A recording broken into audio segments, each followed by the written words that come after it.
નમસ્તે ખેડૂત મિત્રો, આજના વિડીયોની અંદર આપણે જોશું કે ગુજરાતની તમામ માર્કેટયાર્ડની અંદર ઘઉંના શું ભાવ ચાલી રહ્યા છે।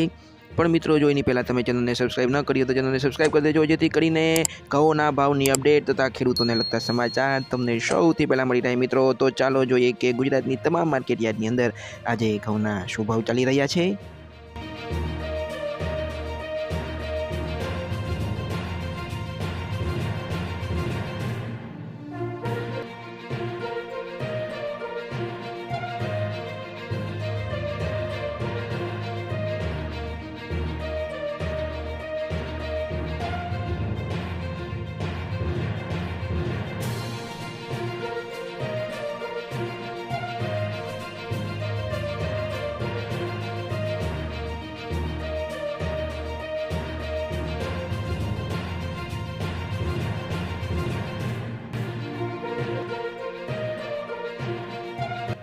તો મિત્રો, ચેનલને સબસ્ક્રાઇબ કરવાનું ભૂલતા નહીં। આપણે મળશું આવતા વિડીયોમાં, ત્યાં સુધી જય જવાન જય કિસાન।